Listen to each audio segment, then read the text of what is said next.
রিজিকের জন্য আমরা এই কথাটা মুখস্থ রাখেন, রিজিকের জন্য আমরা আমাদের বেশি তাওয়াক্কুল নষ্ট হয়, আমরা হারাম পথে চলি।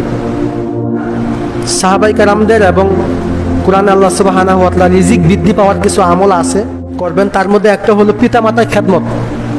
আমরা যদি চাই আমাদের হায়াতে বরকত হোক, আমার হায়াত ভালো বৃদ্ধি পাক এবং টাকা পয়সাতে আমার ভালো চাকরি হোক, ভালো টাকা পয়সা আর্নিং হোক, বারাকা আসুক, তাহলে পিতামাতার খেদমত করতে হবে। যে যত বেশি পিতামাতার খেদমত করবেন, এতে কাছাকাছি থাকবেন এবং আপনার স্ত্রীকেও শিখিয়ে দিবেন, দেখবেন যে আপনার রিজিকে বরকত আসছে ইনশাআল্লাহ। আমরা এই কাজগুলো করতে পারবো ইনশাআল্লাহ। আর যাদের পিতা মাতা নাই, আল্লাহর রাস্তে প্রিয় ভাই, একটু দোয়া করেন তাদের জন্য। তাদের সম্পত্তি ভোগ করছেন, টাকা পয়সা খাচ্ছেন, বাড়ি গাড়ি আর সব কিছু আপনার দিয়ে গেছে, 2 রাকাত নামাজ পড়ে কি একটু দোয়া করতে পারেন না? অবশ্যই পারা যায়।